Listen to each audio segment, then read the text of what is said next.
لوگ کہتے ہیں عورت مظلوم ہے، کیا واقعی؟ یا ہم نے اسے مظلوم بنا دیا ہے؟ ذرا سنو۔ وہ بیٹی جسے زندہ دفن کر دیا جاتا تھا، اسلام نے اسے رحمت کہا۔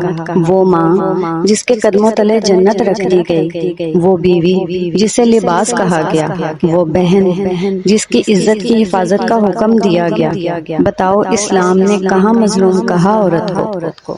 مگر آج اگر بیٹی پیدا ہو تو منہ بن جاتے ہیں، اگر بہن وراثت مانگے تو دشمن بن جاتے ہیں، اگر بیوی رائے دے تو زبان بند کرا دی جاتی ہے، اگر ماں بوڑھی ہو جائے تو اولڈ ہوم بھیج دی جاتی ہے۔ یہ اسلام کا قصور نہیں، یہ ہمارا قصور ہے۔ ہم نے قرآن کو طاق پر رکھ دیا اور رسموں کو دین بنا لیا۔ یاد رکھو، خدیجہ رضی اللہ تعالی عنہا تاجرہ تھی، مضبوط تھی۔ عائشہ رضی اللہ تعالی عنہا عالمہ تھی، ہزاروں کی استاد تھی۔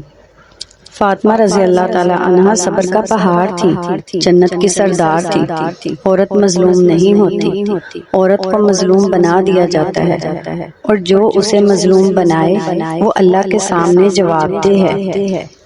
اے بیٹی، اے بہن، اے ماں، تو مظلوم نہیں، تو امت کا فخر ہے۔ اپنا مقام پہچان، اور اے مرد یاد رکھ، عورت کی آنکھ کا ایک آنسو عرش ہلا دیتا ہے۔ اللہ ہم سب کو ہدایت دے، آمین، الہی آمین۔